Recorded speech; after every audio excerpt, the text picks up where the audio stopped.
Welcome to This Explainer. Today, we are unpacking the completely fascinating, sometimes messy, hidden mechanics of human relationships. Think of this kind of like an anatomy lesson, but instead of the human body, we're looking at the most complex machine on Earth, a long-term partnership. We're going to peel back the layers of communication and those sneaky hidden power dynamics to figure out why conflict actually happens, and more importantly, how to actually handle it. So, let's start with the ultimate relationship paradox. Why do we desperately want intimacy but actively avoid the conflict required to build it? Seriously, we all crave that deep soul-level connection where we can just be exactly who we are. But here's the hard truth. Communication and conflict are inextricably connected to building true intimacy. You literally can't have one without the other. We tend to run for the hills when disagreements pop up, right? But facing them head-on is the absolute only way intimacy can genuinely grow. Okay, let's dive into this. When we talk to our partners, we're actually speaking two completely different languages at the exact same time. You got the verbal communication, which is just the literal words or the content, and then you have the nonverbal communication, which handles the relationship dynamics and broadcasts your true feelings. The trap here? For a message to actually work, both of these have to align perfectly.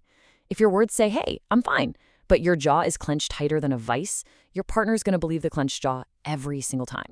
Now, to really understand those nonverbal cues, we have to talk about physical proximity, 0 to 18 inches.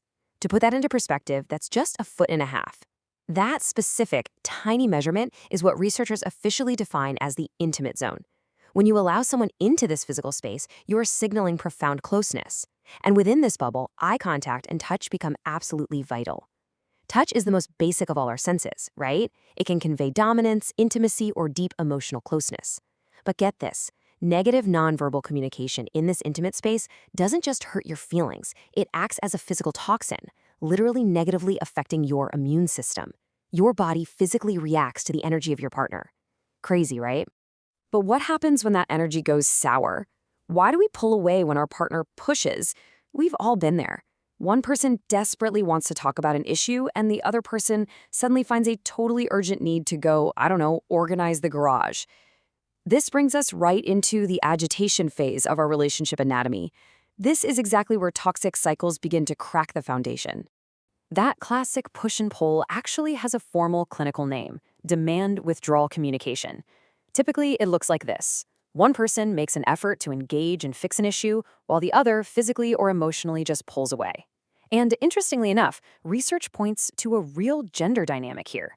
Women are often socialized to seek out that connection and demand resolution, while men, who actually experience a much stronger physiological stress response to conflict, tend to withdraw to self-soothe. Either way, it's a massive red flag for a struggling partnership. Now, if this demand-withdraw pattern goes unchecked, it breeds what the famous relationship researcher John Gottman calls the four horsemen. It usually starts with criticism, so attacking your partner's core character rather than their actions. That naturally opens the door to defensiveness, where you play the victim to avoid any blame. Then comes stonewalling, which is just avoiding the issue completely. But the most dangerous of all four? Contempt. Something as small as a nonverbal eye roll signals a devastating lack of respect. It's actually one of the absolute biggest warning signs of marital discord. And this brilliantly illustrates how we can actually fix it. Fortunately, we can rewire these destructive reflexes into constructive choices using Zimmerman's positive counters. Instead of criticizing, just use I statements to convey how you feel. Replace contempt by actively communicating appreciation and respect. When you feel that defensive wall going up, try just accepting a tiny bit of responsibility for the problem. And if you feel like you're about to stonewall, simply ask to take a break, but make a rock-solid promise to return to the conversation later. Section 2. The hidden role of power. What is really driving the argument? So beneath the surface of almost every argument is a subtle, kind of hidden political struggle. Take the counterintuitive principle of least interest. It suggests that the partner with the least interest in continuing a relationship actually holds the most power. Let that sink in for a second. The person who is less invested essentially manipulates the outcome, simply because they have less to lose. Genuine intimacy requires equality, which means love itself is an incredibly powerful, incredibly vulnerable resource.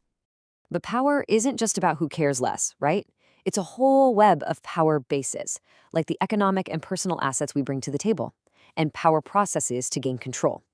Then there's gatekeeping, where one partner controls the daily flow of family life through unequal decision-making responsibilities. And from the feminist perspective, we can't ignore that even today, there's often a highly unequal division of housework and childcare. The big takeaway here, even in self-professed egalitarian or same-sex relationships, invisible power imbalances exist. Money definitely does not automatically equal control. It's way more complex than that. So, what do these abstract power struggles actually look like in real life? Well, they disguise themselves as everyday fights. In the first 5 years of marriage, the top conflict triggers are sex, money, and children. A fight over a budget isn't really about the math, guys. It's a battle over resource allocation and control. Similarly, sex can unfortunately become a weapon in a power struggle, acting as a convenient scapegoat for completely unrelated relationship issues. Let's ground this in everyday modern reality for a second. What are you doing on your phone? I bet you've heard or said that one. This single sentence has actually become one of the top 10 most fought about issues for modern couples. Technology and social media are massive new conflict zones. Couples are fighting about time spent texting, or asking, why is your ex still among your friends? Or how could you share that awful photo of us? It proves that as our society evolves, the arenas where we play out our power and communication struggles evolve right alongside us. And the stakes for figuring this out are incredibly high. Excessive marital conflict isn't just about hurt feelings. It is clinically associated with severe physical health decline. We're talking cancer, heart disease, and chronic pain. It literally alters your hormone levels. Furthermore, it completely destroys child well-being. Children who watch their parents constantly fight experience heightened negative emotionality, anxiety, and depression. Bottom line, bad communication is a physical health hazard for the entire family. But wait, let's pivot to the solution phase, because there is actually some really good news here. I definitely don't want you to think that a healthy relationship means zero fighting. No way. In fact, research shows that the absolute healthiest couples still have 1 to 2 conflicts a month. The presence of conflict doesn't mean your love is gone. Actually, scratch that. It often means the exact opposite. It means you are fully engaged. Conflict is completely natural.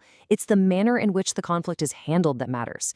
Constructive conflict management is relationship-focused, flexible, and totally cooperative. To build that constructive conflict, there's a fantastic expert-backed roadmap called Intentional Dialogue. It basically forces you to slow the argument down. Step 1 is mirroring, calmly conveying back small chunks of what your partner just said so they know they are actually being heard. Then comes validation, explicitly acknowledging that their point of view is legitimate, even if you totally disagree with it. And finally, empathy, genuinely trying to imagine and feel what they feel. This method replaces immediate hostility with active, careful listening and understanding. Once you're actually hearing each other, then you can negotiate. You might use something called agreement as a gift, which means giving in gracefully, trusting that your partner will eventually reciprocate down the line. Or you might rely on classic bargaining, making compromises that serve the good of the relationship rather than just the individual. And sometimes the answer is simply coexistence. You maturely realize some differences are just never going to be resolved, and you choose to accept them and live with them. So the crucial point is, none of these strategies survive without the final piece of the puzzle, forgiveness. It's an absolute requirement for married life. It's not just about letting things go, it's a proactive shift, a literal reduction in negative feelings and an increase in positive ones toward your partner. It's fueled by real humility and emotional stability. Honestly, it is the only mechanism that allows you to wipe the slate clean and actually move forward together as a team. Which leaves us with this final, vital question. Will you do the hard work of resolving conflict, or will you let your relationship become an empty facade? Because if we fail to communicate well, that empty facade is exactly what remains. And hey, don't be afraid to seek professional help. Relationship counselors are specifically trained to give you the exact tools and support you need to make these positive changes. You now have the knowledge to recognize that tricky demand withdrawal cycle, to fight those 4 horsemen, and to understand the real power dynamics at play. So use these tools. Have the tough conversations. It's the only real path to the intimacy we all desire. Thanks so much for joining me on this explainer, and I'll put you next time.